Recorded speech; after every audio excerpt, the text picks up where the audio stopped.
எவனுக்கு எத்திசையிலும் எல்லாவற்றிலும் நான் தென்படுகிறேனோ அவன் பாதை தவறுவதில்லை. எவன் என்னை மறப்பதில்லையோ நானும் அவனை மறப்பதில்லை. அவன் இல்லற வாழ்க்கை வாழ்ந்து கொண்டிருந்தால் கூட அதிலிருந்து விடுபட்டு அவன் என்னுள் வாழ்கிறான். எந்த யோகி மற்றவர் துக்கங்களை தன்னுடையதாக பார்க்கிறானோ அவனே உலகில் சிறந்தவன்.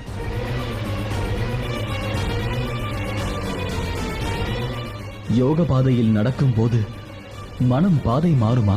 இதில் சந்தேகம் என்ன? நிச்சயம் மாறும். எனில் பிரம்மத்தை அடையும் இந்த பாதையிலிருந்து தவறினால் தீங்கு நேருமா?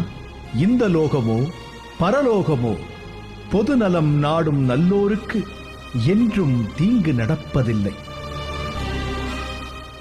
குந்திபுத்திரனே, என்னிடம் மனதை செலுத்து. எல்லாவற்றையும் விட பெரிய சத்தியம் யாம்தான்.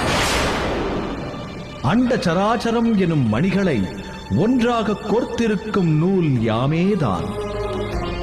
நீரின் பிரவாகம் யாம், சூரிய சந்திரனில் உள்ள பிரகாசம் யாம், வேதங்களின் ஓங்காரம் யாம், ஆகமத்தின் சப்தமும் யாம்தான். யாம்தான் மண்ணுலக பவித்திரத்தின் நறுமணம், யாமே அக்னியின் ஜுவாலை, உயிரினங்களின் உயிரும் நான் தான்.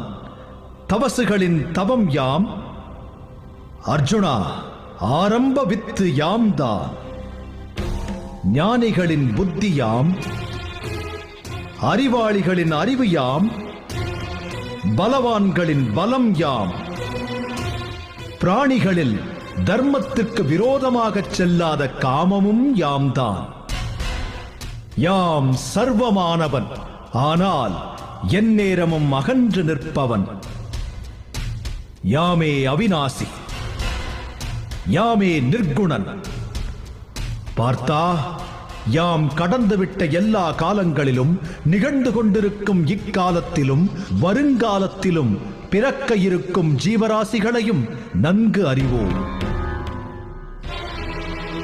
ஆனால் என்னை அறிந்தவர் யாரும் இல்லை. யாமே உலகத்தின் தந்தையாவோம் தாயுமாவோம். யாமே ரிக்வேதம், யாமே சாமவேதம், யாமே சுவாமி, யாமே நம்பிக்கை,